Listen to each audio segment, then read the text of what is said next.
Andainya kita terus bersama, belum tentu kita bahagia. Selama tidak kau ubah cara hidupmu.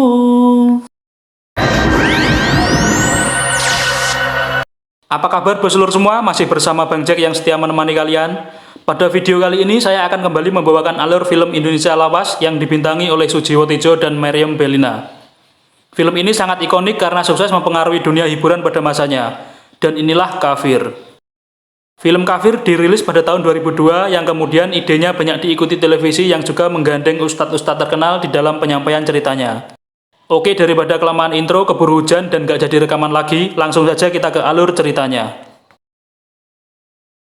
Di scene awal film menampilkan di sebuah kampung ada orang yang meninggal. Yang mengantarkan pun hanya istri dan anaknya serta kepala kampung. Kemudian datang Pak Haji yang ikut bergabung. Namun ketika jenazahnya hendak dikuburkan mendapat penolakan keras oleh warga. Ternyata yang meninggal ini adalah dukun teluh dan santet bernama Kuntet Dilaga. Di tengah kerusuhan warga akhirnya Pak Haji berhasil menengahi dan jenazah Kuntet pun berhasil dikuburkan tanpa diadani. Di malam harinya Yahman, si kepala kampung sedang berada di gudang rumahnya. Dia sedang menyimpan kotak yang berisi banyak uang di sana. Namun hal tersebut diketahui oleh istrinya. Ternyata kotak tersebut adalah uang Kuntet dari hasil prakteknya. Dan Yahman ini ternyata adalah pengikut Kuntet. Istri Yahman tidak terima karena anaknya mati yang disebabkan oleh Kuntet. Nyawa tidak bisa diganti dengan uang, Kang. Lebih baik Akang bunuh anak si Kuntet itu. Sementara itu di rumah Nyi Syariah, nama istri Kuntet ada suara yang memanggil-manggil namanya. Nyi Syariah yang mau tidur akhirnya keluar untuk mengecek. Ternyata Bayu anaknya juga mendengar suara itu. Ketika pintu rumah dibuka, alangkah terkejutnya mereka. Mayat si kepala keluarga tergeletak di atas lantai. Kemudian Nyi Syariah berinisiatif untuk menggeret mayat suaminya kembali ke kuburan bersama Bayu anaknya. Ketika melewati jembatan, mayat Kuntet hampir saja terjatuh ke sungai. Untung saja masih bisa diselamatkan. Sementara itu, di rumah Pak Haji akan mengecek ke rumah Nyi Syariah. Namun Pak Haji menyadari tidak ada orang di rumah karena ada bekas benda yang ditarik keluar. Ketika akan pergi, ada orang yang seperti maling lari dari dalam rumah Nyi Syariah. Gus, biar! Jangan dikejar! Kemudian scene pindah di tempat kuburan Kuntet. Ketika Nyi Syariah dan anaknya sudah selesai menguburkan kembali mayat Kuntet, tiba-tiba dari belakang muncul orang bertopeng yang membawa belati. Bayu berteriak membuat Nyi Syariah refleks mengayunkan cangkul ke belakang. Ternyata orang itu adalah Yahman. Ya Allah, Kang Yahman, Pak. Kemudian Yahman lari kabur ke rumahnya. Ternyata Yahman ingin membunuh anak dan istri Kuntet untuk membalas sakit hati istrinya yang kehilangan anaknya. Singkat cerita, pagi harinya Yahman dibawa ke rumah sakit, sedangkan Nyi Syariah ditahan sementara karena kasus pemukulan. Pak Haji yang jadi saksi memanggil Nyi Syariah untuk menceritakan kronologis awal sebab semua ini terjadi, dan flashback pun dimulai. Hari itu, hari pertama keluarga Kuntet pindah ke kampung Yahman. Di hari pertama, Yahman bertemu Nyi Syariah untuk mengatur administrasi keluarga Kuntet.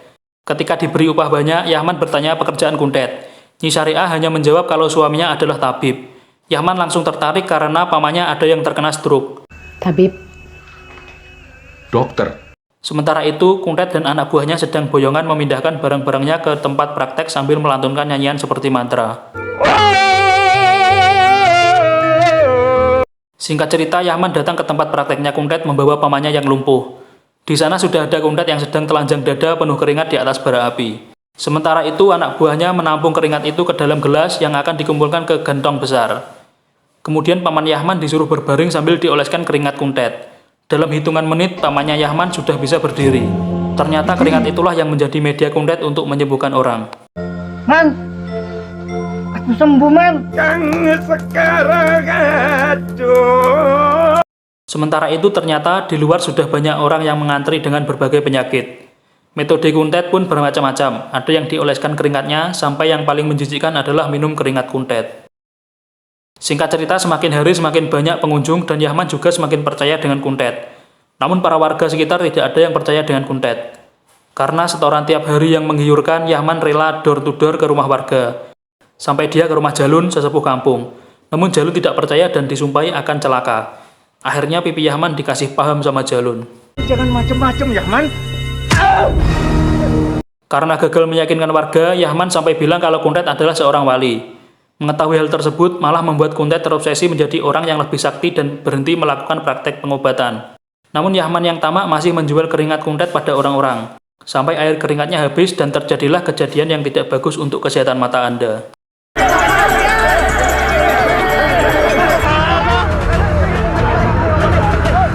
Pada malam harinya, kuntet yang pulang ke rumah ingin tidur di kamar namun dilarang oleh istrinya. Istrinya bilang badan kuntet bau busuk. Kuntet menimpali dia baru bisa mandi di bulan ke-7 karena perjanjiannya dengan Mbah Gulung. Aku baru bisa mandi di bulan ke-7 kan? Siapa suruh? Ini sudah perjanjianku dengan Mbah Gulung. Aku akan mencapai kedikdayaan setara wali. Kemudian dengan santuinya, kuntet rebahan di kasur yang membuatnya cekcok dengan istrinya Nyi Syariah. Ketika kuntet mau ke kamar anaknya juga mendapat penolakan. Akhirnya kuntet kembali ke tempat prakteknya. Tidak lama kemudian tiba-tiba datanglah Yahman. Yahman bilang keringatnya tidak manjur dan ingin menjadi seperti kuntet. Sementara itu, di luar Nyi Syariah memantau dari jauh. Kemudian tiba-tiba datanglah makhluk yang berguling-guling terbang datang masuk ke dalam tempat praktek kuntet. Ternyata itu adalah Mbah Gulung, gurunya kuntet. Di sana Mbah Gulung meminta tumbal seperti perjanjian, kalau tidak kuntet yang akan mati. Setelah kejadian itu, kuntet mulai berubah. Setiap hari dia olah batin di atas bukit. Bahkan teman-teman anaknya bilang kalau bapaknya Bayu ini gila. Bahkan kuntet sekarang menerima permintaan santet. Pada malam harinya, Yahman membawa pelanggan wanita menemui kuntet. Ternyata dia berencana untuk menyantet istri muda dari suaminya yang juga tetangga Yahman.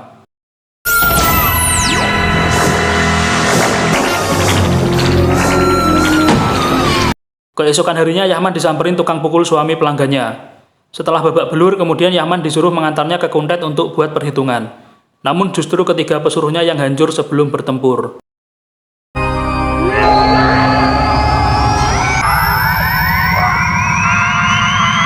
Singkat cerita, di suatu malam Mbah Gulung kembali datang ke tempat praktek kuntet.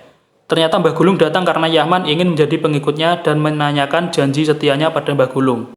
Kemudian Yahman keluar sambil membawa telur seperti yang dibawa pelanggannya kemarin. Yahman mencoba menghentikan telur itu, namun mustahil. Ternyata telur itu menuju ke rumahnya, dan anaknya dijadikan tumbal oleh kuntet. Yahman tidak berdaya karena sudah sumpah setia kepada Mbah Gulung. Singkat cerita, anak Rahman dan Jalun pun juga menjadi tumbal kesaktian kuntet. Di pemakaman anaknya, Jalun yang melihat Yahman hilang kendali dan melabrak rumah kuntet bersama warga. Namun kuntet tidak ada di sana. Ternyata kuntet ada di atas bukit bersama Yahman. Berniat menghabisi kuntet justru para warga yang dihajar kuntet dengan kesaktiannya. Di hari berikutnya, Pak Haji mendatangi rumah kuntet. Kemudian Nyi Syariah mengantarkan Pak Haji ke tempat praktek suaminya. Di sana Pak Haji memperingati kuntet untuk tidak mengambil jalan sesat dan kembali ke syariat. Namun kuntet hanya menertawakannya.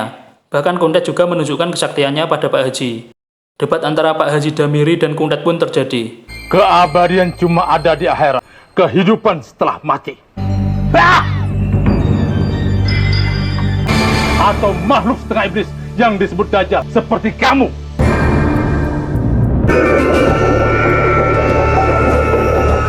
Karena marah pada Pak Haji, malam harinya kuntet menyantet Pak Haji dengan bantuan Yahman. Namun santetnya kembali pada kuntet yang menyebabkan kuntet mati.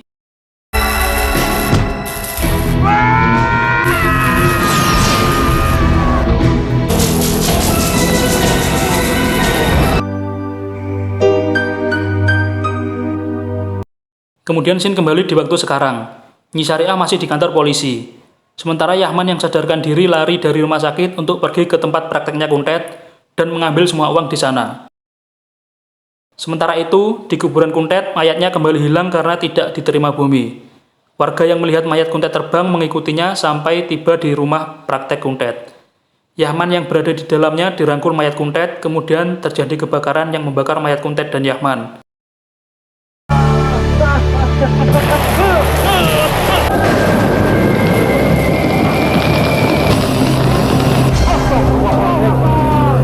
Yahman ikut mati karena tamak dan tipis iman. Buyar.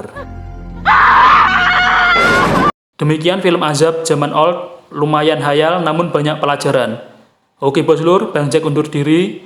Tetap support channel Jack Movie dengan cara subscribe, like, komen, dan share. Jangan lupa juga nyalakan lonceng notifikasinya.